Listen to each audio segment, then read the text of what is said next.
Hello बच्चों। नमस्कार। कैसे हैं आप सब लोग? उम्मीद करता हूं कि आप सब लोग अच्छे होंगे, बेहतरीन होंगे, लाजवाब होंगे, एकदम बिंदास होंगे और साथ ही बहुत अच्छे से आप लोग अपनी पढ़ाई को कर रहे होंगे। तो एक बार सभी प्यारे दोस्त बताएंगे कैसे हैं आप सब लोग?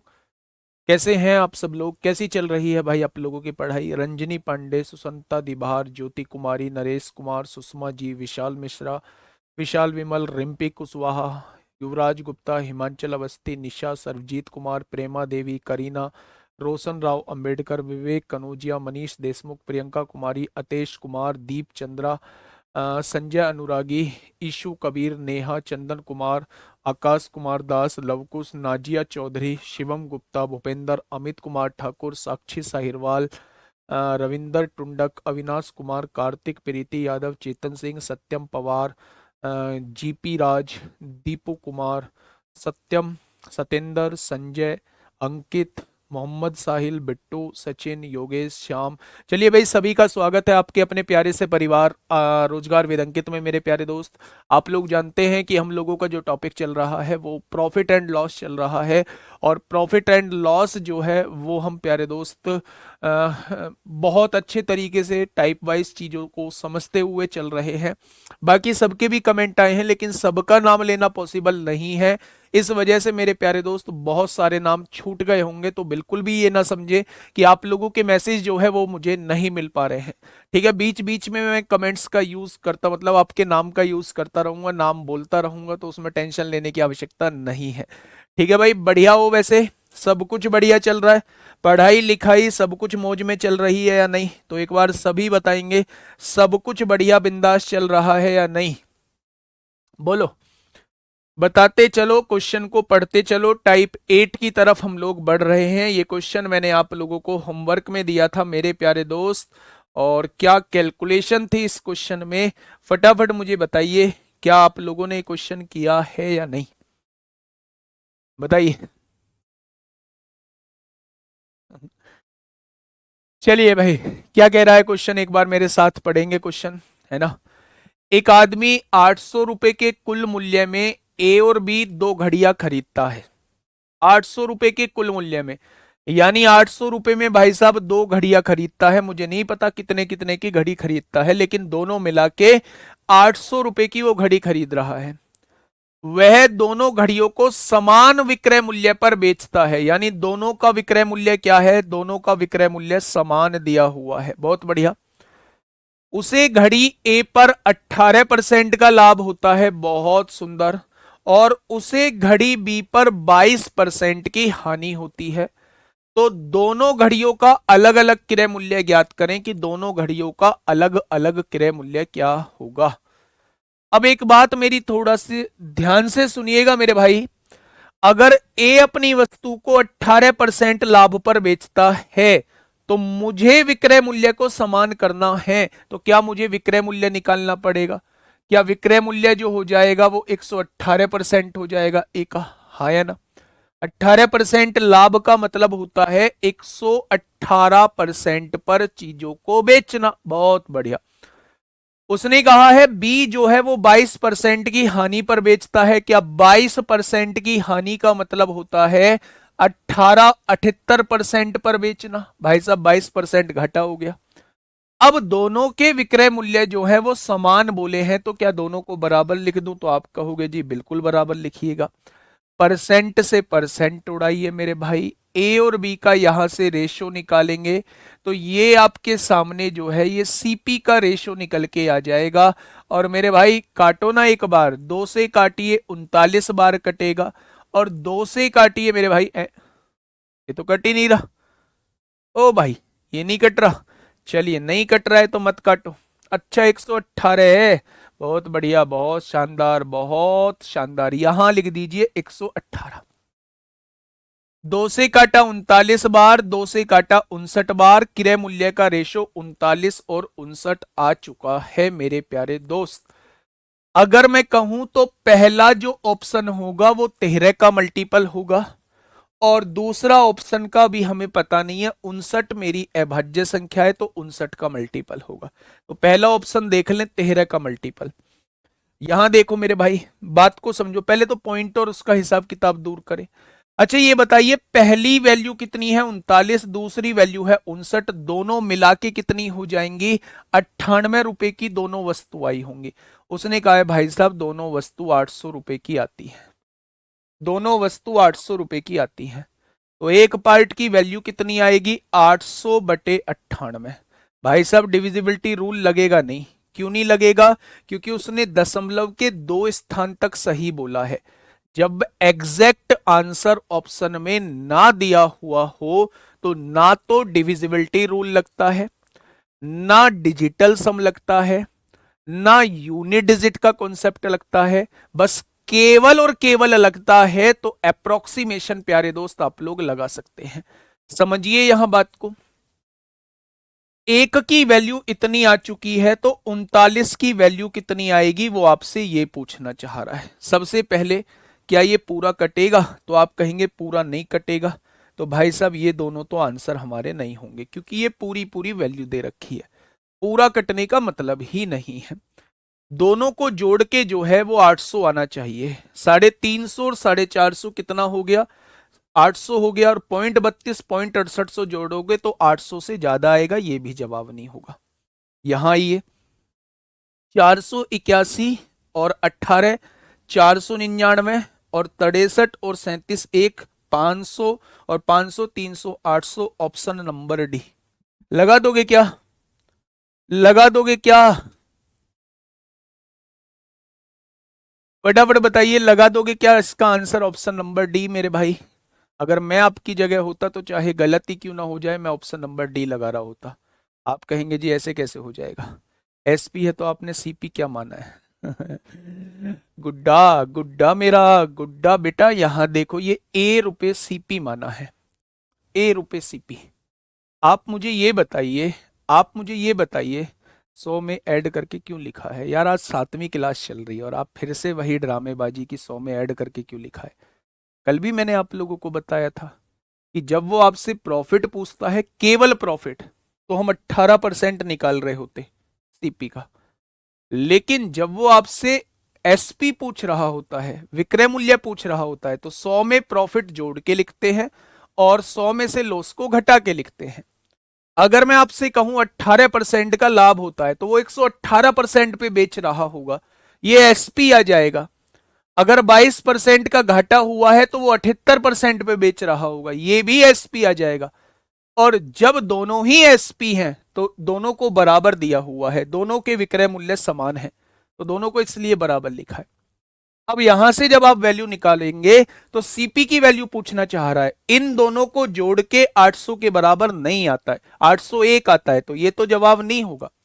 क्योंकि वैल्यू पूरी पूरी कट नहीं रही है तो ये भी जवाब नहीं होगा, ये भी जवाब नहीं होगा, तो इस क्वेश्चन का जवाब जो है वो ऑप्शन नंबर डी हो जाएगा। ठीक है, आइए नेक्स्ट, क्वेश्चन नंबर 77। अब बहुत सारे बच्चे ये कहेंगे जी हम तो ऑप्शन से नहीं जा रहे, तो भैया डिवाइड कर ले फिर, यहां 800 की मल्टीप्लाई 39 में करके 98 से डिवाइड कर लो। ठीक है, दूसरा क्वेश्चन नंबर 77 मेरे लाडलो, ये रहा आपके सामने, बताइए फटाफट बताइए। सर जी आज बहुत खुश हैं, इस खुशी का राज क्या है।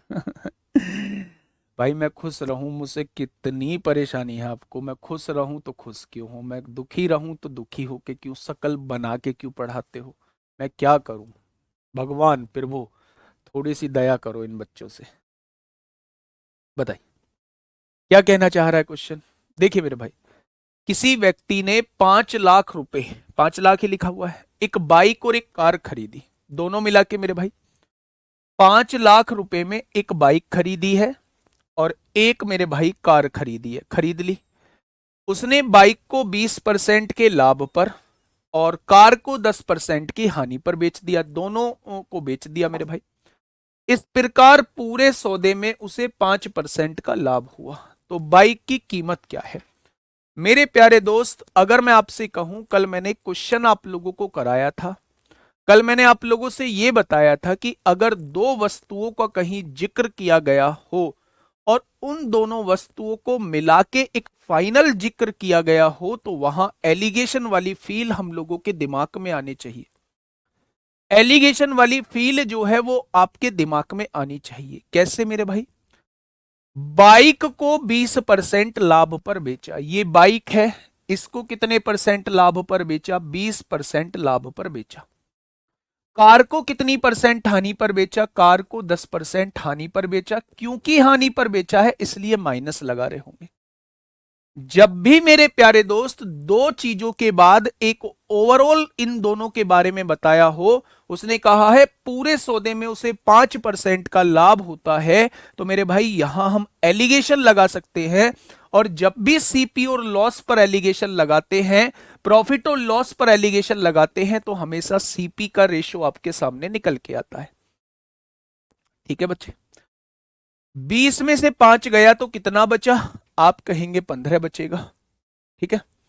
अगर मैं यहां से कहूं ये ज्यादा है ये कम है, 5 में से घटाइए किसको? -10 को। तो 5 + 10 कितना हो जाएगा? 15। आपने कहा सीपी का रेशो 1:1 आ रहा है, यानी जितना सीपी इसका था उतना ही सीपी इसका हो जाएगा। अगर रेशो बराबर आ रहा है तो दोनों का बच्चे आधा आधा मूल्य है। अगर पूरी चीज जो है वो 5 लाख की खरीदी है तो आप कह सकते हैं बाइक भी 2.5 लाख रुपए की रही होगी, हायाबुसा ही ले ली है। और मेरे भाई कार भी 2.5 लाख रुपए की रही होगी, ऑल्टो पुरानी वाली ले ली है। ठीक है मेरे भाई? बहुत बढ़िया, बहुत शानदार, बहुत शानदार। तो इस क्वेश्चन का जवाब जो है वो 2.5 लाख आ जाएगा दोनों का। पता कैसे चलेगा वो मैंने आपको बताया। जब भी दो चीजों के बारे में अलग अलग दिया हुआ हो और फिर उस चीज के बारे में संपूर्ण के बारे में दिया हुआ हो, तो आपके अंदर से एलिगेशन की आवाज आनी चाहिए कि हाँ भाई एलिगेशन लगा सकते हैं। ठीक है मेरे भाई? चलिए नेक्स्ट क्वेश्चन। नेक्स्ट क्वेश्चन मेरे प्यारे दोस्त, फटाफट बताइए, बताइए क्या होगा इस क्वेश्चन का बिल्कुल सही जवाब। क्या कहना चाह रहा है मेरे भाई? क्वेश्चन ने कहा है वस्तु ए तथा बी के विक्रय मूल्य समान हैं। वस्तु ए तथा बी के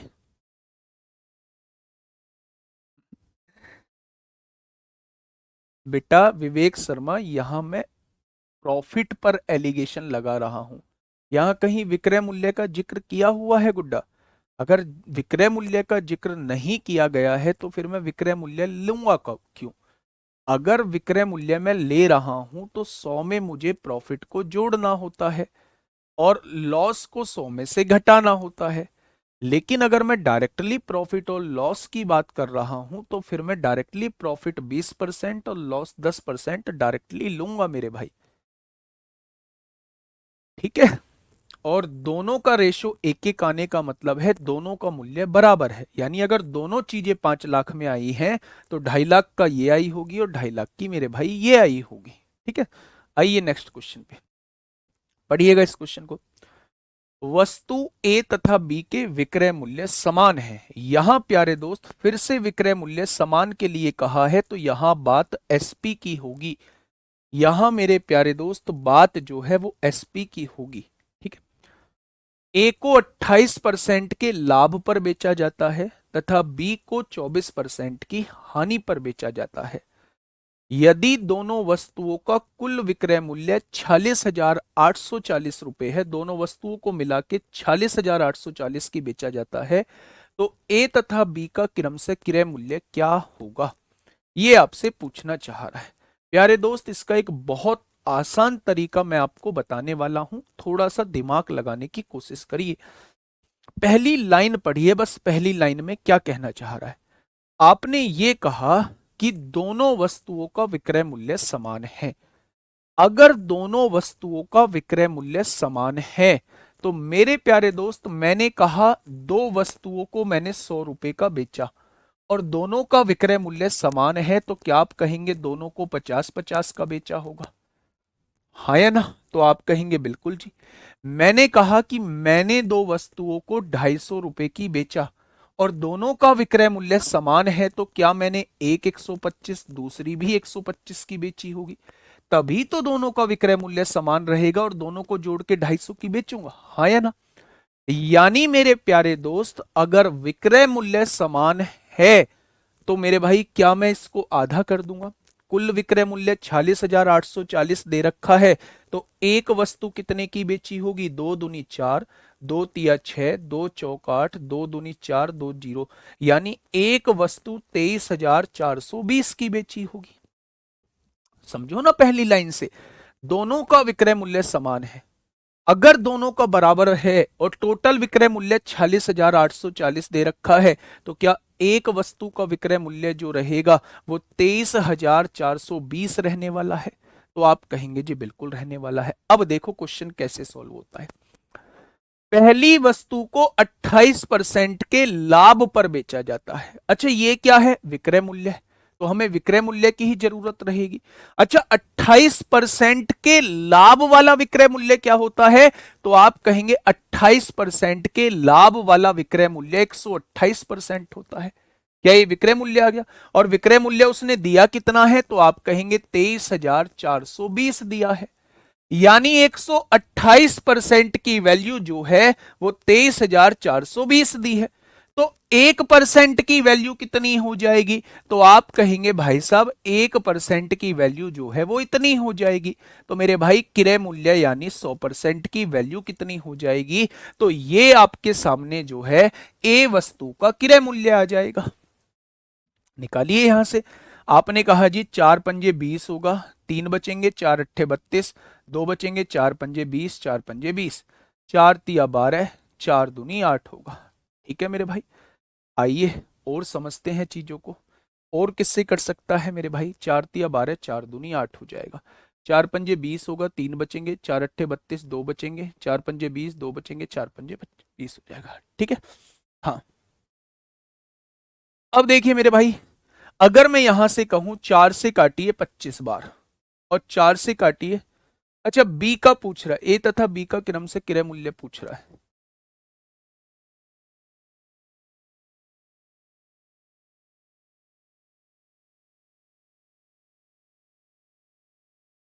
काटा ठीक है क्या हमने? ये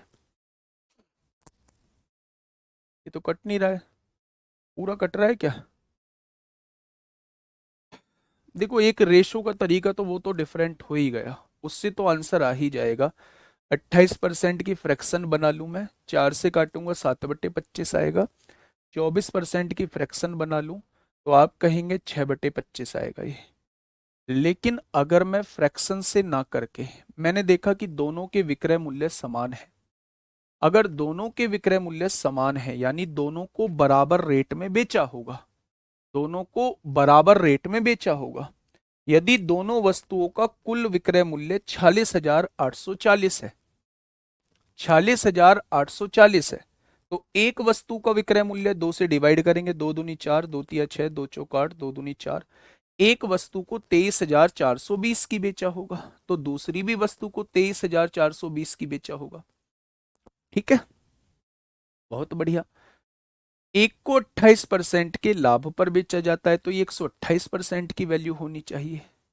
23,410 नहीं होगा, दो से ही तो काट रहे हैं। 2 दूनी 4, 2 तिया 6, 2 चौक 8, 2 दूनी 4, जीरो, 23,420 ही आएगा। चलिए भाई एक बार रेशो से कर लेते हैं, पर यहाँ गलती क्यों हुई है ये देखना पड़ेगा हम लोगों को। रेशो से कर लेते हैं एक बार, हाँ, पर यहाँ गलती कैसे हो रही है वो हम लोगों को देखना पड़ेगा। उससे तो खैर हो जाएगा रेशो से। देखिए मैं भी इसको एक बार देखूंगा, है ना, डाउट में इसे रखते हैं कि यहाँ हम गलती कहाँ कर रहे हैं। मैं इसे दूसरे तरीके से एक बार समझाने की कोशिश करता हूँ मेरे भाई।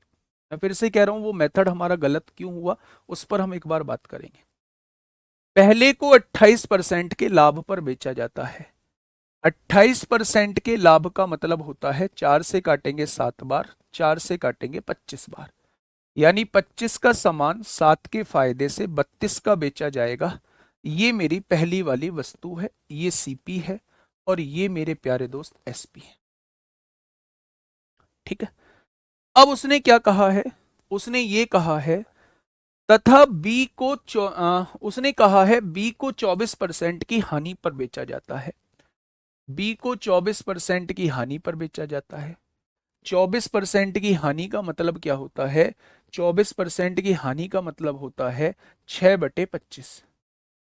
यानी बी को 25 के सामान को 6 के घाटे से 19 का बेचा जाएगा, यही तो 24% की हानि होगी। तो आप कहेंगे जी बिल्कुल हानि होगी। अब उसने ये कहा है मेरे प्यारे दोस्त कि दोनों के विक्रय मूल्य समान है। तो क्या ये दोनों के विक्रय मूल्य समान है? आपने कहा बिल्कुल नहीं है। तो मेरे प्यारे दोस्त विक्रय मूल्य समान कर दो। कैसे करोगे? यहां 32 की गुणा कर दो, यहां 19 की गुणा कर दो। कर दिया आपने विक्रय मूल्य समान।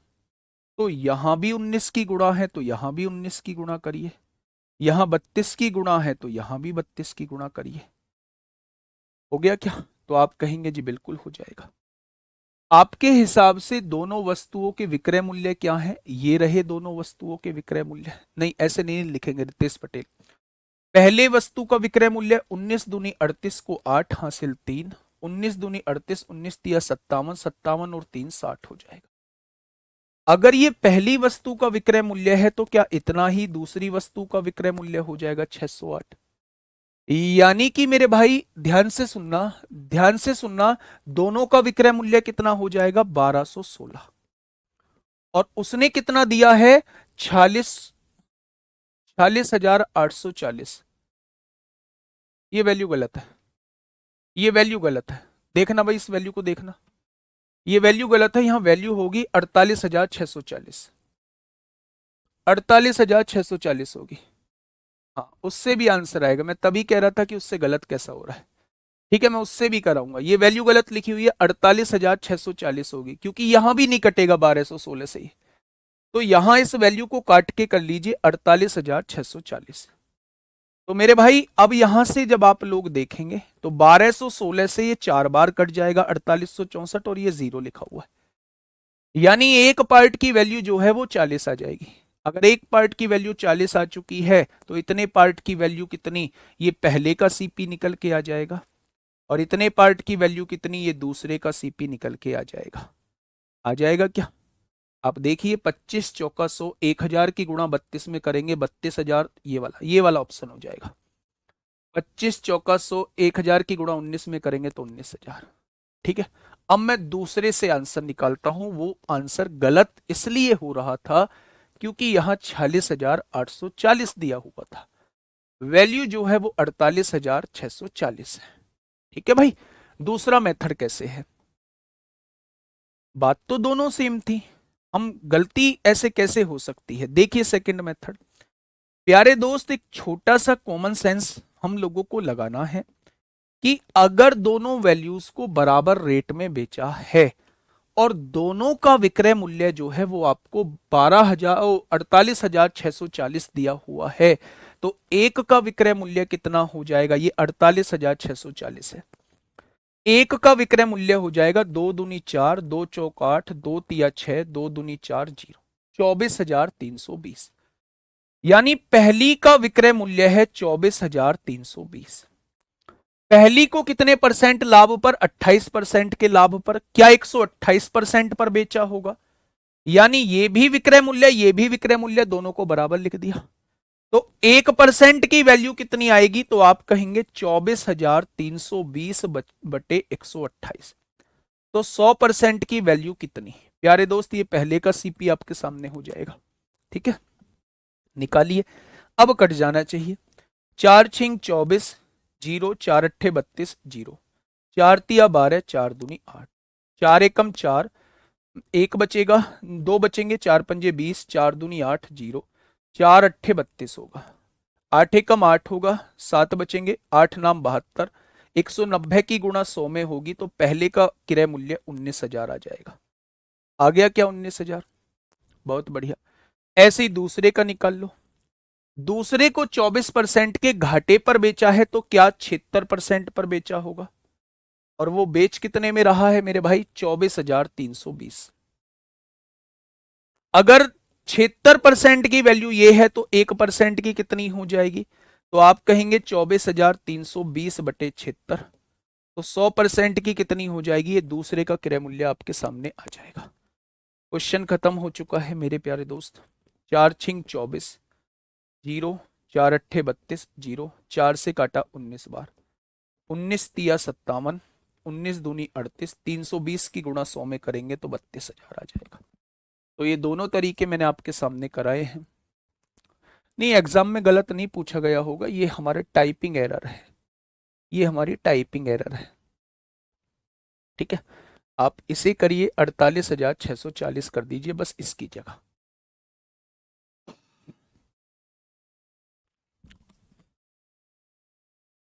अब आइए मुद्दे पे।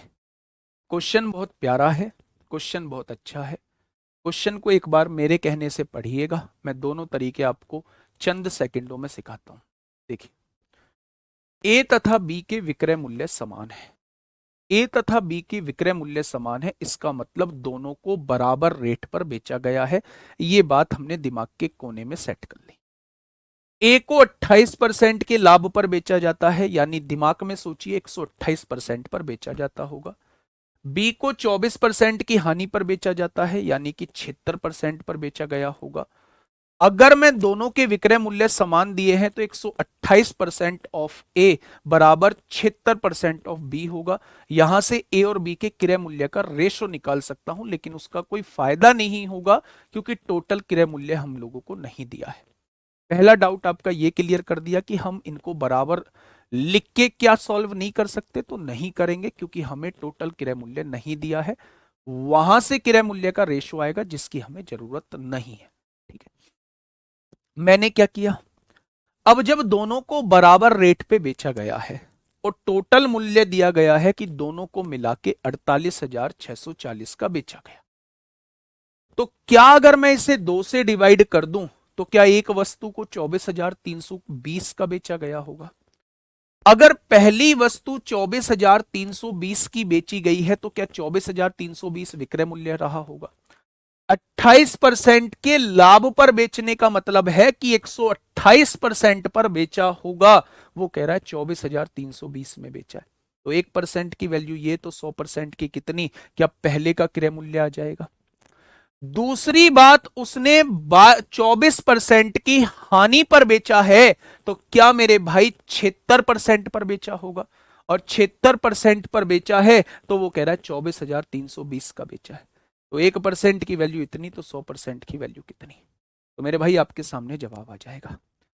लेकिन एक ये रेशो मेथड था 28% के लाभ वाला, 25 की चीज 7 के फायदे से 32 की बेची होगी, 25 की चीज 6 के नुकसान से 19 की बेची होगी। क्योंकि दोनों के विक्रय मूल्य समान हैं, इसलिए यहां 32 की गुणा और यहां 19 की गुणा, दोनों का 608 आ गया। यहां 19 की गुणा तो यहां भी 19 की गुणा, यहां 32 की गुणा तो यहां भी 32 की गुणा। मेरे हिसाब से दोनों का विक्रय मूल्य 1216 है, उसने 48,640 दिया है। एक पार्ट की वैल्यू 40, तो इतने पार्ट की वैल्यू कितनी, 40 की गुणा, इतने पार्ट की वैल्यू कितनी, 40 की गुणा। दोनों के सीपी आ गए। एक तीसरा मेथड जो आप सोच रहे हैं, क्या सोच रहे हैं जी आप कह रहे हैं जी 76%, 28% प्रॉफिट, 28% प्रॉफिट और दूसरी वस्तु पर 24% लॉस, और दोनों के विक्रय मूल्य समान दिए हुए हैं। तो आपने कहा जी 28% प्रॉफिट का मतलब कि 128% पर पहली वस्तु को बेचना होता है। 24% लॉस का मतलब 76% पर दूसरी वस्तु को बेचना होता है, और दोनों के विक्रय मूल्य समान दिए हुए। यहां से आपने ए और बी दोनों के क्रय मूल्य का रेशो निकाला, वो कितना आया, 76/128 आया। 4 से काटा 19 बार, 4 से काटा 32 बार, ये सीपी का रेशो आएगा। क्वेश्चन में आपको सीपी का रेशो कहीं भी नहीं दिया हुआ है, लेकिन अगर उसने पूछा सीपी है तो ये अंदाजा लगा सकते हो, पहला जो ऑप्शन होगा वो 19 का मल्टीपल, दूसरा जो ऑप्शन होगा वो 32 का मल्टीपल। तो पहला जो ऑप्शन है 19 का मल्टीपल, दूसरा जो ऑप्शन है वो 32 का मल्टीपल, पहला ही ऑप्शन इसका करेक्ट हो जाएगा। चाहे रेशो मेथड से करो, चाहे इस परसेंटेज वाले मेथड से करो, चाहे आप लोग ऑप्शन से जाओ, तीनों ही तरीके से आंसर आएगा बिल्कुल फर्स्ट क्लास। क्या आपका डाउट क्लियर हो गया? क्या आपका डाउट क्लियर हो गया मेरे भाई? क्योंकि क्रय मूल्य, टोटल क्रय मूल्य नहीं दिया हुआ था, इसलिए मेरे प्यारे दोस्त मैं टोटल क्रय मूल्य वाल यहां से नहीं लिख पाऊंगा, मतलब यहां लिख नहीं पाऊंगा इस वाले मेथड से। केवल मैं ऑप्शन चेक कर सकता हूं, पहला ऑप्शन 19 का मल्टीपल, दूसरा ऑप्शन 32 का मल्टीपल होगा। ठीक है, आइए ये रहा नेक्स्ट क्वेश्चन। अच्छा ये बताइए, आप थोड़ी सी घर प्रैक्टिस कर रहे हैं या नहीं कर रहे हैं, या क्लास के बाद अगले दिन बस क्लास में ही आते हैं? एक बार मुझे बताइए प्यारे दोस्त, कितने बच्चे ऐसे हैं जो 15-20 क्वेश्चन 25 क्वेश्चन की घर प्रैक्टिस करते हैं इसी टाइप के? बताइए कितने बच्चे ऐसे हैं?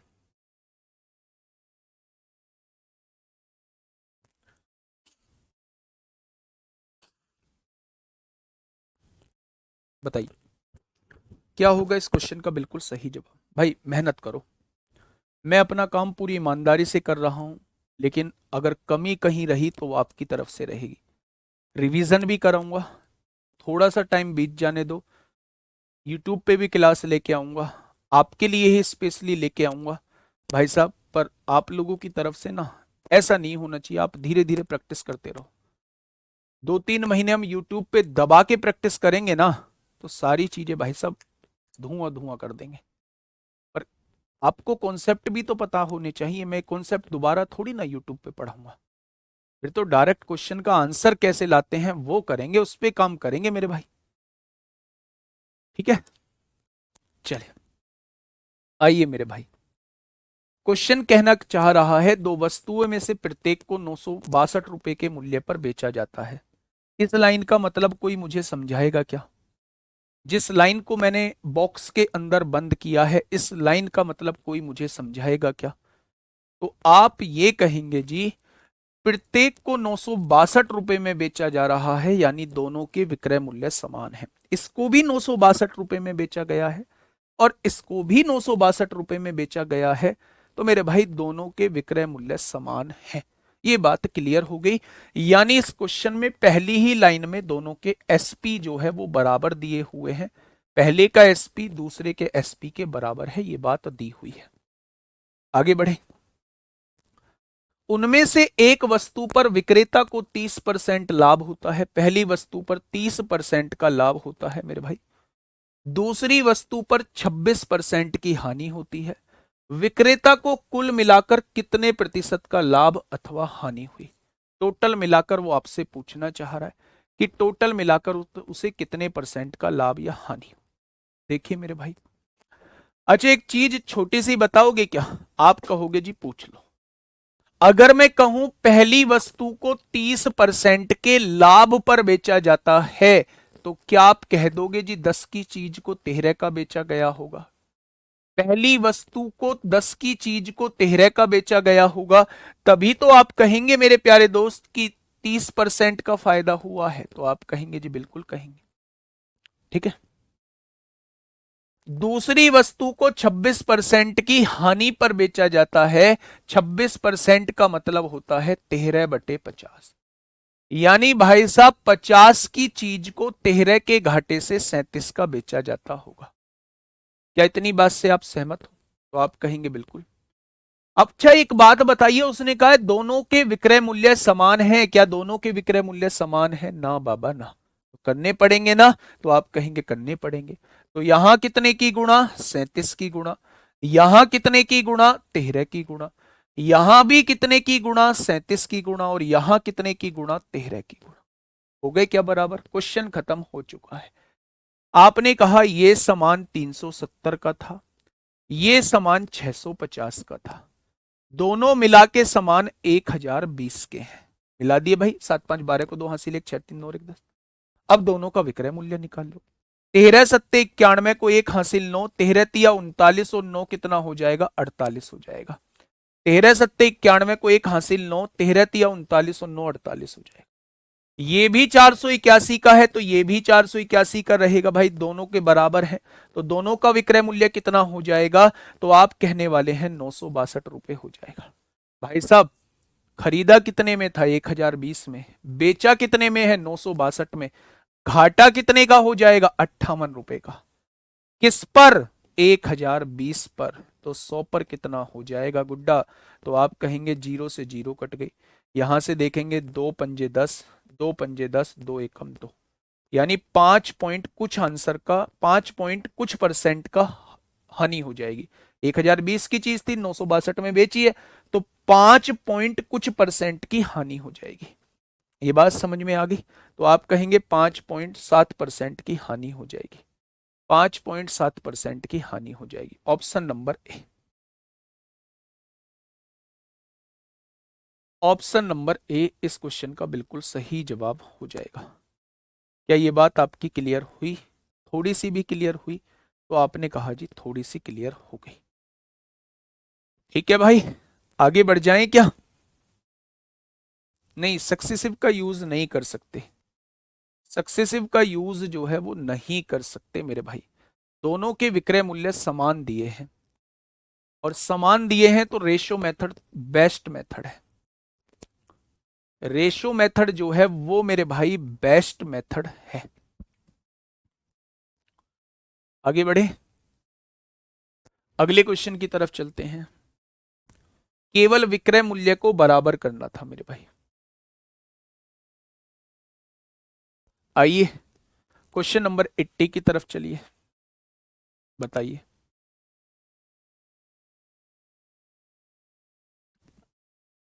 देखिए, दो वस्तुओं में से प्रत्येक को 2508 के मूल्य पर बेचा।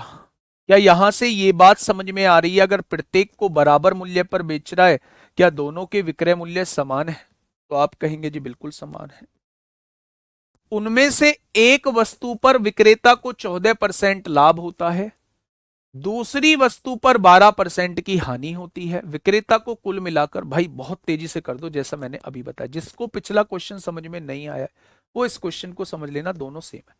पहले को 14% लाभ पर 14% की फ्रैक्शन होती है 7/50, यानी 50 की चीज 7 के फायदे से कितने की बेच दी होगी? तो आप कहने वाले हैं 57 की। दूसरी वस्तु पर 12% की हानि, और 12% की हानि का मतलब 3/25 होता है मेरे भाई। यानी कि मेरे भाई 25 से 3 रुपए घाटे में, यानी 22 की बेची होगी। बेची होगी क्या? तो आपने कहा जी बिल्कुल बेची होगी। क्या ये चीज क्लियर है आपकी? तो आप कहेंगे क्या ये चीज क्लियर है? अब देखना मेरे दोस्त, मामला कैसे ठीक बैठता है। दोनों के विक्रय मूल्य समान बोला है, क्या समान कर सकते हो? तो आप कहेंगे जी समान कर सकते हैं। यहां 22 की गुणा कर दीजिए, यहां 22 की गुणा कर दीजिए, और यहां 57 की गुणा कर दीजिए। क्या दोनों का विक्रय मूल्य समान हो गया? हो जाएगा भाई। यहां 22 की गुणा कर दीजिए, और यहां 57 की गुणा कर दीजिए। अगर मैं आपसे पूछूं 22 पंजे 110, क्या 1100 आ जाएगा? 25 सत्ते 175 को 5 हासिल 17, 25 पंजे 125 और 17 कितना हो जाएगा? 142 हो जाएगा। क्या टोटल विक्रय मूल्य जो आएगा मेरे प्यारे दोस्त, क्या वो 2525 आ जाएगा? तो आप कहेंगे जी बिल्कुल आ जाएगा। यहां से देखिए, 22 सत्ते 154 को 4 हासिल 15, 22 पंजे 110 और 15 125 हो जाएगा। और 1254 की गुणा, ये भी 1254 है, ये भी 1254 आएगा, तो 2508 रुपए जो है इसका विक्रय मूल्य हो जाएगा भाई, दोनों को मिला के हो जाएगा क्या? ठीक है। अब देखिए मेरे भाई, 2525 की चीज को 2508 में बेच दिया, क्या आपको नहीं पता कि 17 का घाटा हो गया? किस पर? 2525 पर। तो 100 पर कितना हो जाएगा, ये आपसे पूछना चाह रहा है। 1700/2525, यानी 0 कुछ परसेंट का घाटा हो जाएगा। 0 कुछ परसेंट का घाटा, तो लाभ तो होना नहीं है, या तो 7 का या 5 का। 7 देख लो मेरे भाई, 7 का ही होगा, तो 0.7% की हानि हो जाएगी। लगभग लगभग जो है 0.7 बार ही जाएगा, क्योंकि आधा बार तो 1200 के करीब बैठेगा, यहां तो 1700 वैल्यू है, तो 7 बार जाएगा। ठीक है। नंदलाल जी आए हैं क्लास में, भाई आप धीमा पढ़ते हैं, या तो सिलेबस ना होगा या फिर लपेट देंगे। आप सोचो कब से क्लास कर रहे हैं और कितना हुआ है। ना लपेटूंगा और ना सिलेबस रुकेगा, ना लपेटूंगा ना सिलेबस रुकेगा, ये गारंटी है इस बात की। ठीक है, शांति से पढ़ो, चीजों को समझते हुए चलो, कोई टाइम वेस्ट नहीं कर रहा हूं, चीजों को समझा रहा हूं, है ना। एक आप ही नहीं हो मेरे भाई नंदलाल क्लास के अंदर। क्या ये चीज समझ में आई मेरे प्यारे दोस्त सभी को? तो आप कहेंगे जी बिल्कुल। जैसा ये क्वेश्चन था ठीक वैसा ही मैंने पिछला क्वेश्चन जैसा था वैसा ही ठीक मैंने ये अगला क्वेश्चन आप लोगों को कराया है। क्या ये चीज समझ में आ गई? बहुत बढ़िया। रामबाण नहीं लगा सकते, अगर विक्रय मूल्य समान होते हैं तो रामबाण नहीं लगा सकते। आइए मेरे भाई टाइप 9 की तरफ चलते हैं। टाइप 9 को हम बेसिक में एक बार कवर कर चुके हैं, तो इस वाले टाइप को बहुत तेजी से प्यारे दोस्त निकालेंगे। सर कैसे पता चला कि लाभ हुआ या हानि? भाई ऐसी ड्रामाबाजी मत किया करो आप लोगों के ऐसे सवाल पूछने की वजह से मैं उन लोगों की सुन रहा होता हूं जो थोड़े से होशियार हैं बच्चे। आपको नहीं पता 2525 की कोई चीज खरीदी है और 2508 की बेच दी तो घाटा हुआ या फायदा? ज्यादा की खरीद के कम की बेच रहे हो तो नुकसान ही तो होगा, तो भाई नुकसान आंसर आएगा। मैं भक्त आदमी थोड़ी हूं या मैं ज्योतिषी थोड़ी हूं मुझे ऊपर से आवाज आई है कि इसमें घाटा होगा। देखने से पता चल रहा है मेरे भाई, मानते हो या नहीं? मतलब चारों तरफ से मुझे सुनना है। उन बच्चों की मुझे इसलिए सुनना है क्योंकि मैं धीरे पढ़ा रहा हूं। आपकी मुझे अगर तेज पढ़ाने लगूंगा इसलिए सुनना है क्योंकि आपकी समझ में नहीं आएगा। भाई साहब मैंने समझाया था आपको, कोई भी टीचर बनने का सपना मत देखना, है ना। टाइप 9 की तरफ चल रहे हैं, इसे हमने बेसिक में, हाँ इसे मैंने बेसिक में बहुत बताया है। जल्दी से बताइए।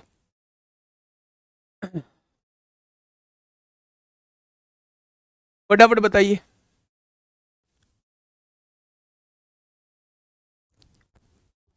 क्या होगा इस क्वेश्चन का बिल्कुल सही जवाब? रितु ने 12% की हानि पर एक वस्तु बेची है, 12% के घाटे पर एक वस्तु बेच दी। यदि वह इसे 55 रुपए 80 पैसे अधिक में बेचती तो उसे 13% का लाभ होता। अच्छा एक बात मुझे बताइए, बहुत छोटी सी बात पूछ रहा हूं, ये 12% की हानि 13% लाभ में बदल गई, 12% का घाटा कवर किया होगा और फिर मेरे दोस्त 13% लाभ में पहुंचा होगा। क्या टोटल जो चेंज आया है वो 25% का आया है? यानी टोटल जो चेंज आया है वो 25% का चेंज आया है। और उस 25% के चेंज का कारण क्या है? 55 रुपए 80 पैसे में बेचने से बस ये हुआ है। मतलब मैं पहले से 55 रुपए 80 पैसे ज्यादा में बेच देता हूं तो इतना चेंज आ जाता है। तो ये 25% के चेंज का एकमात्र कारण है 55 रुपए 80 पैसे ज्यादा में बेचना। आगे बढ़िए। 10% का लाभ कमाने के लिए उसे किस कीमत पर बेचना होगा? क्या 10% के लाभ के लिए उसे 110% पर बेचना होगा? यानी वो आपसे 110% की वैल्यू पूछना चाह रहा है। अगर 25% की वैल्यू इतनी है तो 1% की वैल्यू कितनी होगी? 1% की वैल्यू इतनी, तो 110% की वैल्यू कितनी हो जाएगी? क्या ये 10% के लाभ वाला विक्रय मूल्य आ जाएगा? भाई सॉल्व कर दो। पॉइंट हटाइए, जीरो बढ़ाइए, जीरो से जीरो कट गई। 11 अट्ठे 88 को 8 हासिल 8, 11 पंजे 55 और 8 63 को 3 हासिल 6, 11 पंजे 55 और 6 61 हो जाएगा। 25 दूनी 50, 11 बचेंगे, 25 चौका 100, 13 25 पंजे 125 होगा, 13 बचेंगे, 25 पंजे 125, 25 दूनी 50, यानी आंसर कितना आएगा? Option number D.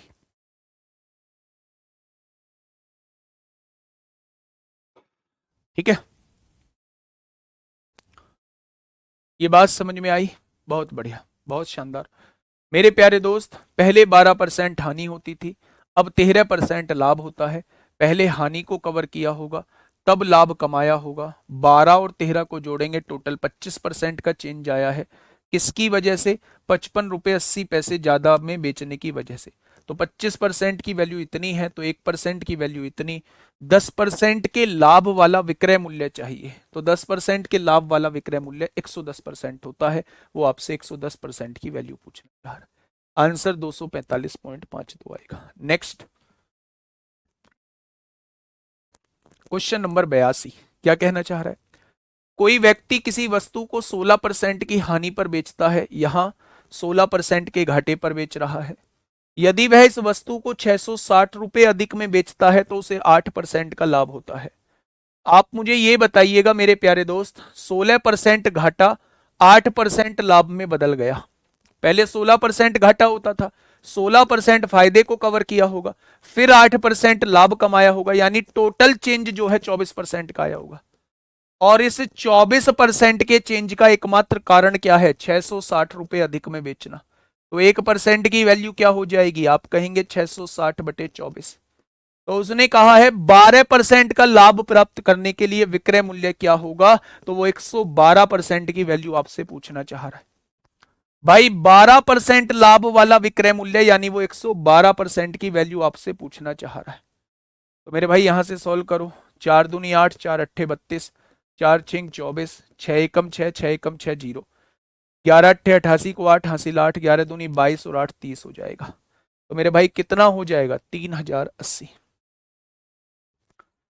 आप लोगों को डाउट आ सकते हैं, क्लास वाइज प्रॉब्लम्स को सॉल्व करिए, पहली क्लास करिए, पहली क्लास में कराए गए टाइप को देखिए, वहां से क्वेश्चंस को रटिए मत, जो बातें मैंने बोली हैं उन बातों को दिमाग में रखिए, उसके कुछ क्वेश्चंस देखिए, क्वेश्चंस नहीं होते हैं घबराइए मत, दूसरी क्लास को देखिए।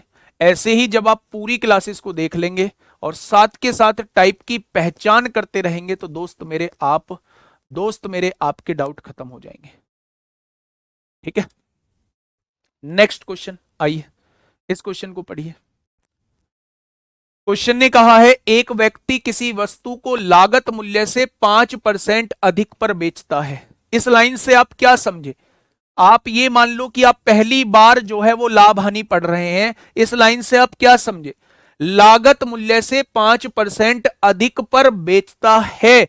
इस बात का मतलब है कि अगर उसने कोई वस्तु 100 रुपए में खरीदी होगी, अगर उसने कोई वस्तु 100 रुपए में खरीदी होगी तो भाई साहब 5% ज्यादा क्या वो 105 में बेच देता होगा। इस बात का इतना ही मतलब है, कोई फालतू बात तो ये सिखा नहीं रही, ये केवल इतना बता रही है कि जिस रेट में आपने वस्तु को खरीदा है उससे 5% अधिक में बेचता है, यानी 100 की चीज को 105 में बेचता है। इतनी बात आपको समझ में आ गई, आगे बढ़े।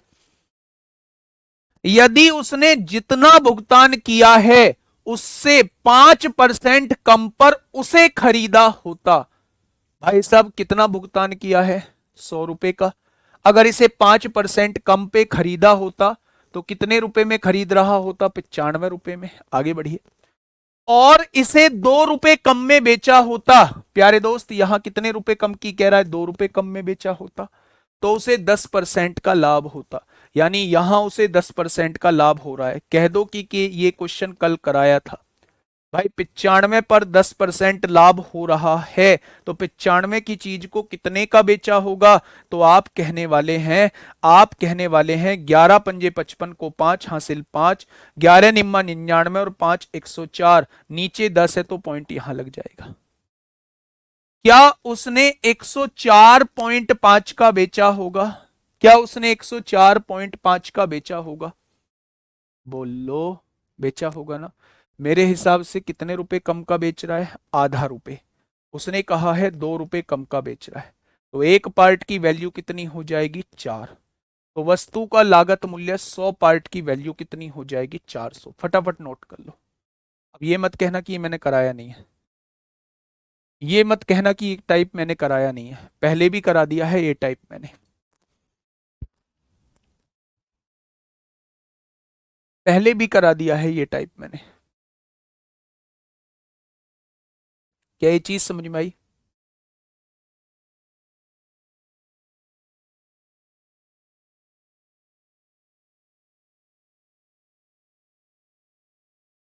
चलिए दोबारा समझिए एक बार, प्यारे दोस्त देखना, एक व्यक्ति किसी वस्तु को लागत मूल्य से 5% अधिक पर बेचता है, इसका मतलब है 100 की कोई चीज है तो 105 में बेच देता है। यदि उसने जितना भुगतान किया है, मतलब जितने में खरीदा है, उससे 5% कम पर खरीदा होता, 100 से 5 रुपए कम 95 में खरीदा होता और पहले से 2 रुपए कम में बेचा होता तो उसे 10% का फायदा होता, यानी 95 की चीज 10% के फायदे पे यानी 110% पे बेच रहा होगा, यानी कि 95 की चीज 104.5 का बेच रहा होगा।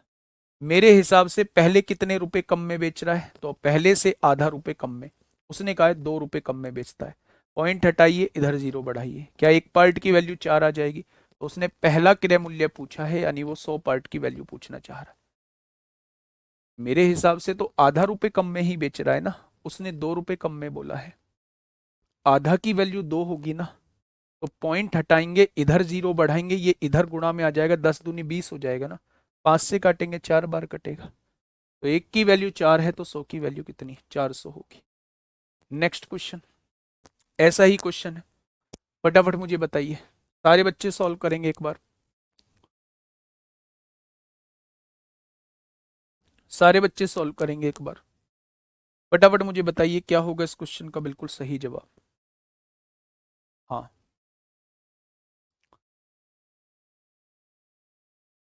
हाँ तुम बस यही कमेंट करते रहना सर मेरा मैथ कमजोर है। भाई मैथ अच्छा कहीं मार्केट में थोड़ी ना मिलता है, कमजोर को अच्छा बनाया जाता है, चीजों को सीखा जाता है। पिछले 3 महीने से हम लोग 4 महीने से पढ़ रहे हैं, बहुत धीरे धीरे चीजों को समझ रहे हैं। अगर कोई सीखने वाला होगा तो मेरे भाई उसने चीजें सीख ली होंगी, ठीक है। आई, लेकिन तुम जैसे योद्धा भी बहुत मिलेंगे जिनका मैथ इस बैच में भी वीक है, अगले बैच में भी वीक रहेगा, और कहीं भी जाएंगे वहां भी वीक रहेगा, क्योंकि पढ़ना तुम्हें है नहीं। आधा टाइम तुम अपना कमेंट में निकाल देते हो, ये सच्चाई है ना।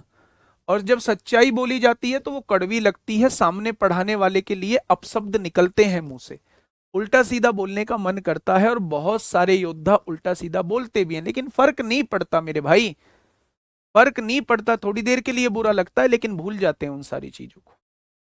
लेकिन आप बहुत कुछ अपना खो रहे होते हैं इन सारी चीजों में उलझ के। आइए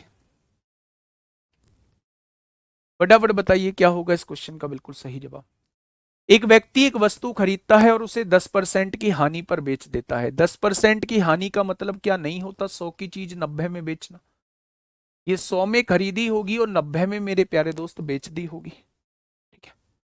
यदि वह उस वस्तु को 30% कम मूल्य पर खरीदता, 30% कम मूल्य पर खरीदता तो 70 की खरीदता, और 20 रुपए अधिक की बेचता, यहां 20 रुपए अधिक में बेच रहा है, तो वह 40% लाभ कमाता। अच्छा एक बात बताओ, आपने कोई सामान 70 का खरीदा है और आप 40% लाभ कमा रहे हैं, तो आप कितने में बेच रहे होंगे, तो आप कह देंगे 98 में बेच रहे होंगे। 40% लाभ का मतलब 140% पर बेचना। 70 की चीज को 98 में बेच रहे होंगे, पहले कितने में बेच रहे थे 90 में, अब कितने में 98 में, पहले से कितने ज्यादा, मेरे हिसाब से 8 ज्यादा। भाई 90 और 98 मेरे हिसाब से 8 ज्यादा, उसने कहा है पहले से 20 रुपए ज्यादा की बेचते हैं, 20 रुपए अधिक की बेचते हैं, तो एक पार्ट की वैल्यू कितनी आएगी 20/8। तो वस्तु का क्रय मूल्य यानी वो 100 पार्ट की वैल्यू आपसे पूछना चाह रहा है। 4×5 = 20, 4×2 = 8, और 2 से काटेंगे 50 बार, 50×5 = 250, 50×5 = 250, ठीक है। नेक्स्ट क्वेश्चन, टाइप 10 की तरफ अब हम लोग चल रहे हैं, टाइप 10 की तरफ अब हम लोग चल रहे हैं। मेरे प्यारे दोस्त इस टाइप को समझाने से पहले थोड़ी सी चीजें समझो। ये जो टाइप अब मैं करवाने जा रहा हूं, बड़ा ही इंपॉर्टेंट टाइप और एक छोटे से कॉन्सेप्ट पे टिका हुआ टाइप है। कैसे प्यारे दोस्त, दो फॉर्मूले लिखाए थे मैंने आप लोगों को कि प्रॉफिट बराबर क्या होता है, तो आप लोग जानते होंगे कि विक्रय मूल्य में से क्रय मूल्य को घटाना होता है, ठीक है। अगर मैं आपसे कहूं नंदलाल यादव, मेरा भाई कोई गुस्सा नहीं है आपसे, और मैं भी जानता हूं कि आपका कमेंट जो है वो मेरा दिल दुखाना नहीं था, आपने बिल्कुल सही कमेंट किया था। 3-4 महीने से हम लोग पढ़ रहे हैं और सिलेबस हुआ है चुटकू भर सा, तो हर किसी को लग सकता है, तो आपकी बिल्कुल भी जरा भी कोई दिक्कत नहीं है मेरे भाई। लेकिन अभी मुझे पता है थोड़ा सा टाइम है, तो मुझे इन लोगों को सभी को साथ लेके चलना पड़ेगा। लेकिन ये बात तय है कि आप लोगों के साथ धोखा कभी भी नहीं होगा, कभी भी मैं फॉर्मेलिटी के लिए चीजें नहीं करूंगा, कभी भी नहीं कि भाई फॉर्मेलिटी के लिए चैप्टर खत्म कर दिया, एक भी पॉइंट पे ऐसा नहीं होगा। क्लास बड़ी जरूर ले सकता हूं, अब 1.5 घंटे की ले रहा हूं तो हो सकता है 2-2.5 घंटे की ले लूं, 2 क्लास स्टार्ट कर दूं, लेकिन कभी ऐसा नहीं होगा कि मैं आपके साथ फॉर्मेलिटी पूरी कर दूं, फॉर्मेलिटी करूं, ठीक है। अच्छा एक बात मुझे बताइए, अगर मैं यहां से सीपी निकालना चाहता हूं, सीपी, तो आप कहेंगे विक्रय मूल्य में से प्रॉफिट को घटा दो, और अगर मैं यहां से सीपी निकालना चाहता हूं तो आप कहेंगे विक्रय मूल्य में लॉस को जोड़ दो, सीपी आ जाएगा। यानी कि अगर 10 रुपए का कोई पेन आपने खरीदा है और 2 रुपए का उस पर फायदा हुआ है, 2 रुपए का फायदा हुआ है, तो मेरे भाई आपने वो कितने का बेचा होगा? 12 का बेचा होगा। अगर विक्रय मूल्य में से प्रॉफिट को घटा दोगे, 12 में से 2 गया तो क्या क्रय मूल्य आ जाएगा? वही मैंने किया है, विक्रय मूल्य में से प्रॉफिट को घटाया है तो मेरे पास क्रय मूल्य आ गया। विक्रय मूल्य में हानि को जोड़ दोगे तो आपके पास क्रय मूल्य आ जाएगा। क्या ये चीज आपके समझ में आई? तो आपने कहा जी ये चीज आपके हमारे समझ में थोड़ी थोड़ी आ चुकी। ठीक है, आइए पहले क्वेश्चन की तरफ। आराम से क्वेश्चन को पढ़ना, और 2 क्वेश्चन को पढ़ने के बाद पहले क्वेश्चन को अच्छे से पढ़ लेना। भगना नहीं है, ऐसे नहीं सोचना कि हम बहुत जल्दी आंसर निकाल के सिल्ड ले लेंगे, नहीं, चीजों को क्लियर करना है। देखना क्या कहना चाह रहे हैं। एक वस्तु को 5600 रुपए में बेचने पर होने वाला लाभ जो है उस वस्तु को 2400 रुपए में बेचने वाली होने वाली हानि के बराबर है। पहले मैं डिटेल में समझाऊंगा, फिर इसका डायरेक्टली कॉन्सेप्ट लगाएंगे। जब मैं उसे 5600 में बेचता हूं तो मुझे लाभ होता है। ये मेरे दोस्त मेरा पहला विक्रय मूल्य है, यहां मुझे लाभ होता है। लाभ होता है तो इससे कम ही कहीं क्रय मूल्य रहा होगा। भाई जब लाभ कब होगा? जब कम की चीज ज्यादा में बेचोगे तभी तो लाभ होगा। जब मैं उसे 2400 में बेचता हूं तो मुझे हानि होती है, हानि होती है, यानी इससे कहीं ज्यादा ही क्रय मूल्य रहा होगा, इससे कहीं ज्यादा ही क्रय मूल्य रहा होगा, क्योंकि ज्यादा की खरीद के कम की बेचूंगा तभी मुझे हानि रहेगी। यानी कि जो मेरा क्रय मूल्य निकल के आएगा वो इन दोनों के बीच में कहीं आएगा, 5600 और 2400 के बीच में कहीं निकल के आएगा। आप लोग इसकी ट्रिक भी पढ़े होंगे, मैं भी वो बताऊंगा, लेकिन पहले मैं इसका कॉन्सेप्ट क्लियर कर दूं। मेरे प्यारे दोस्त, उसने कहा है जितना लाभ होता है वो हानि के बराबर है, यानी कि लाभ अगर मैं ए रुपए का मान लेता हूं तो हानि भी ए रुपए की ही होती है। अभी मैं बता के आया हूं कि विक्रय मूल्य में से लाभ को घटा देना तो क्या आ जाएगा? सीपी, और विक्रय मूल्य में हानि को जोड़ देना तो भी सीपी आएगा। और जब दोनों ही जगह से सीपी आ रहा है तो क्या दोनों को बराबर लिख सकता हूं? हाँ या ना? तो आप कहेंगे जी बिल्कुल हाँ। 5600 में से 2400 घटाइए तो आप कहेंगे 3200 बचेगा। बचेगा क्या? ए और ए कितना हो जाएगा? 2a हो जाएगा। क्या ए की वैल्यू जो है वो 1600 आ चुकी है? हाँ या ना? अगर ए की वैल्यू 1600 आ चुकी है मेरे प्यारे दोस्त, तो यहां 1600 रख दीजिए, ये 1600 आ चुकी है, ये भी 1600 आ चुकी है। 5600 में से 1600 जाएगा, विक्रय मूल्य में से लाभ जाएगा, तो क्रय मूल्य कितना आ जाएगा? 4000। 4000 आ जाएगा, यानी वस्तु को मेरे भाई 4000 का खरीदा होगा। कोई दिक्कत नहीं है, 5600 में से 1600 गया, 4000 का खरीदा होगा। अब क्या कह रहा है? लाभ प्रतिशत बताइए कितना होगा? लाभ प्रतिशत कह रहा है भाई साहब, लाभ प्रतिशत कितना होगा? अच्छा एक बात मुझे बताइए, एक बात छोटी सी मुझे बताइए कि अगर इसका क्रय मूल्य 4000 रुपए आया था, 4000 की चीज को 5600 का बेच दिया, तो फायदा कितने का हो रहा है? 1600 का। और फायदा होता किस पर है? क्रय मूल्य पर। तो 100 पर कितना हो जाएगा? क्या मेरे सामने जो है ये लाभ प्रतिशत आ जाएगा 40%? क्या मेरे सामने जो है वो लाभ प्रतिशत आ जाएगा 40%? ये थी इसकी डिटेल चर्चा, जिसकी हमें जरूरत पड़ेगी आगे क्वेश्चंस में। लेकिन मेरे प्यारे दोस्त, मैं यहां एक और कॉन्सेप्ट आप लोगों को बताता हुआ चलूंगा। ये मैंने आपको पूरा इसका पोस्टमार्टम करके दिखाया कि एक्चुअल में होता क्या है।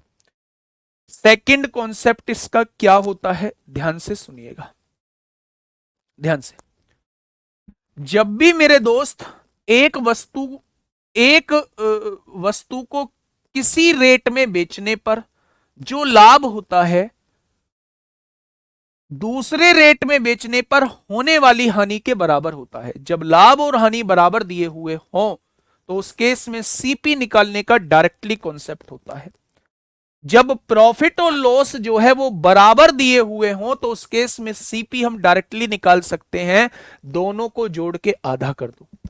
5600 और 2400 जोड़ा तो 8000 आया, और इसका आधा अगर कर देंगे तो ये डायरेक्टली सीपी आ जाएगा। लेकिन ये करेंगे कब?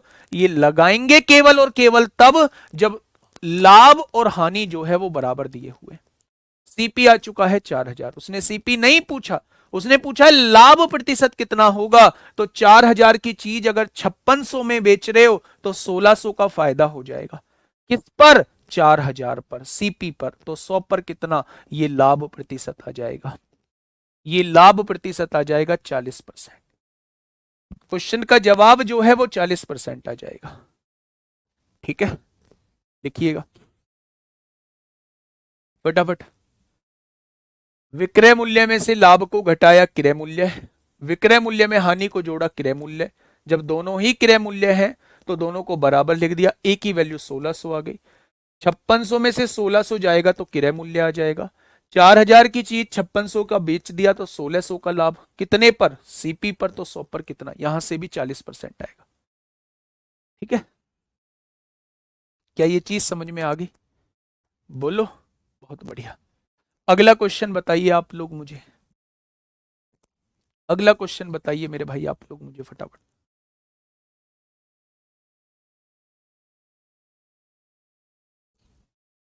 बताइए क्या होगा इस क्वेश्चन का बिल्कुल सही जवाब।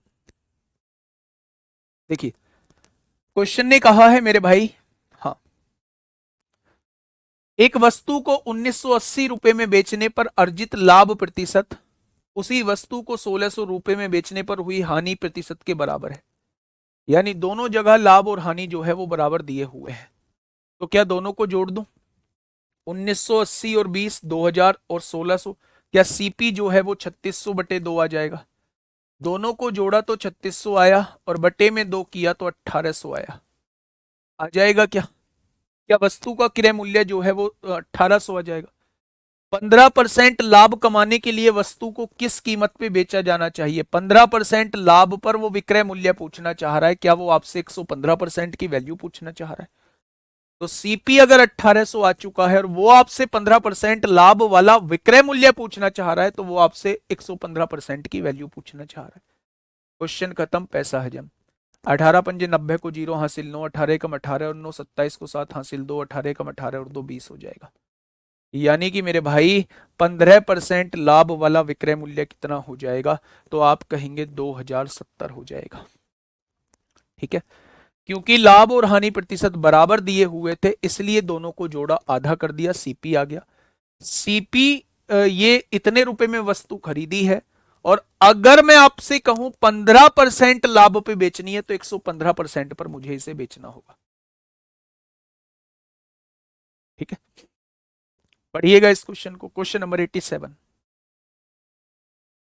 क्वेश्चन ने क्या कहा है मेरे प्यारे भाई? क्वेश्चन ने कहा है एक वस्तु को 1032 रुपए में बेचने से होने वाला लाभ उसी वस्तु को 648 रुपए में बेचने से हुई हानि के बराबर है। इसमें भी बराबर दिए हुए हैं, इसमें भी बराबर है। तो सीपी आप मुझे बता पाएंगे क्या? दोनों को जोड़ के आधा, 8 और 2 10 को 0 हासिल 1, 4 और 3 7 और 1 8 हो जाएगा और 10 और 6 16 हो जाएगा। हो जाएगा। 1032 में 648 जोड़ा तो 1680 का आधा कर दीजिए। तो आप कहने वाले हैं सीपी जो आएगा वो 840 आ जाएगा। आएगा। अब क्वेश्चन ने क्या कहा है? हाँ, क्वेश्चन ने कहा है मेरे भाई यदि लाभ 30% है तो वस्तु का विक्रय मूल्य क्या होगा? 30% लाभ का मतलब है सामान को 130% पर बेचा जा रहा होगा। ये वाला रेट आपसे पूछ रहा है। 13 चौका 52 को 2 हासिल 5, 13 अट्ठे 104 और 5 109 हो जाएंगे। यानी मेरे भाई उस सामान को अगर 1092 का बेचा जाएगा, 1092 का बेचा जाएगा। लो जी, 2 से डिवाइड क्यों किए? 2 से डिवाइड क्यों किए? यहां उगड़िया इससे कर लो आप। कंक्लूजन निकाला है, ए और ए जुड़ के 2 होता है, हमेशा 2 से डिवाइड होता है। जब भी लाभ या हानि प्रतिशत बराबर होगा हमेशा 2 से डिवाइड होगा। यहां इस मेथड से सीखो ना। आप बहुत लेट निकल के आते हो। मतलब 85 क्वेश्चन में जो बात मैं बता चुका हूं उसे जाके आप मुझसे पूछ रहे हैं 87 क्वेश्चन में कि जी ये 2 से डिवाइड क्यों करते हैं। ठीक है, बढ़े आगे। Next question, next question. इसमें भी वही है मेरे भाई, इसमें भी वही है। आप लोग आंसर देंगे, एक एक बच्चे का आंसर आना चाहिए, एक एक बच्चे का आंसर आना चाहिए मेरे प्यारे भाई।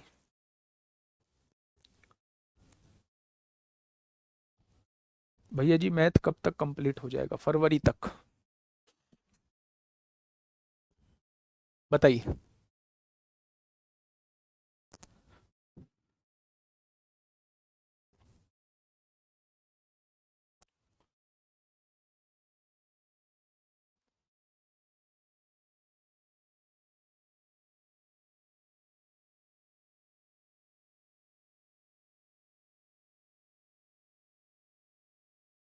देखिए,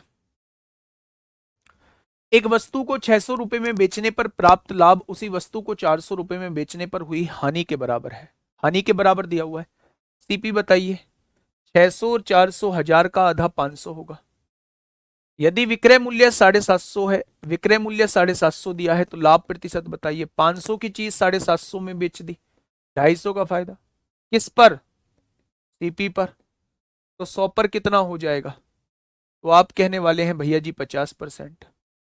भाई साहब 50%, ऑप्शन नंबर बी हो जाएगा। आसान क्वेश्चन था। टाइप 11 की तरफ चलते हैं।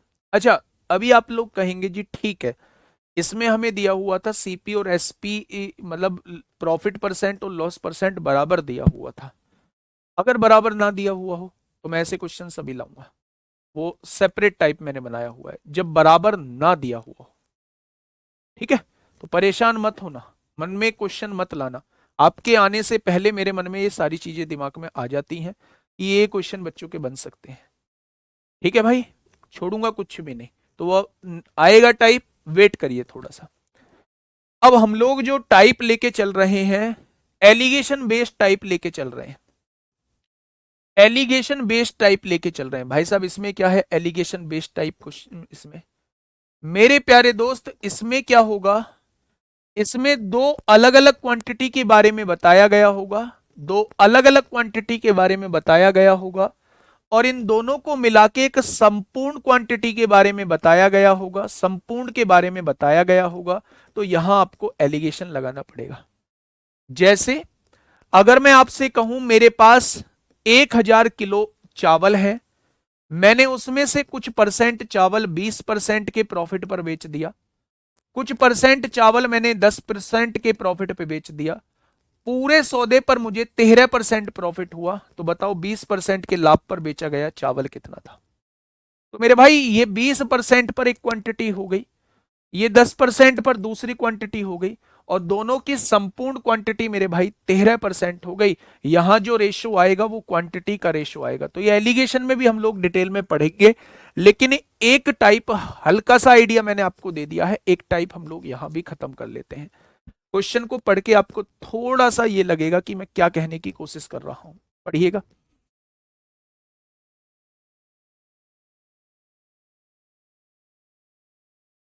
सर चैप्टर कब खत्म होगा, अंजलि जी कह रही है। और पिछली 7-8 क्लास में सबसे ज्यादा परेशान भी यही गुड़िया रही है। सर चैप्टर कब खत्म होगा? बेटा ये पैसा क्यों खर्च किया है इस बैच को लेने में? पैसा क्यों खर्च किया है इस बैच को लेने में? मतलब जब इतनी ही जल्दी है, चीजें छुड़वा दूं क्या? नहीं पढ़ना है, आराम से घर लेटो, आराम से जहां चीजें पढ़नी है वहां पढ़ लो, है ना? फिर यहां क्यों टाइम वेस्ट? बेईमान दुकानदार आगे आएगा।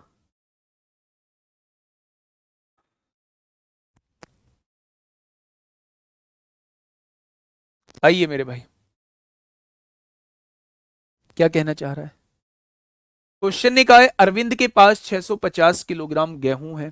पूरा गेहूं दिया हुआ है 650 किलोग्राम, जिसमें से एक भाग को वह 9% के प्रॉफिट पर बेचता है। ये पहला भाग है 9% प्रॉफिट पर। शेष को वो 19% के प्रॉफिट पर, यानी दूसरा भाग वो 19% के प्रॉफिट पर, ताकि उसे पूरे गेहूं पर, दोनों को मिला के पूरा गेहूं बना, उसे 15% का प्रॉफिट मिल सके। तो मेरे भाई लगाइए एलिगेशन, ज्यादा वाले में से कम वाला घटाइए। 15 में से 9 गए 6, 19 में से 15 गए 14, 19 में से 15 गए तो 4, है ना?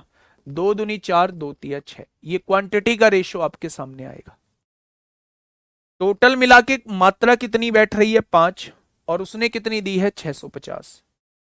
तो एक पार्ट की वैल्यू 5 एकम 5, 5 तिया 15, 130 होगी। तो दो पार्ट की वैल्यू कितनी हो जाएगी? 260। अगर एक बराबर 130 है तो तीन बराबर कितना हो जाएगा? 390। यानी यहाँ 260 किलो बेचा गया होगा, यहाँ 390। तो उसने पूछा है 9% पर बताइए कितना है 260, इस क्वेश्चन का जवाब। ठीक है, ये क्वेश्चन आपके लिए होमवर्क है मेरे प्यारे दोस्त, है ना। ये क्वेश्चन आपके लिए होमवर्क है, और बाकी का जो है वो मेरे प्यारे साथी हम लोग कल कर रहे होंगे।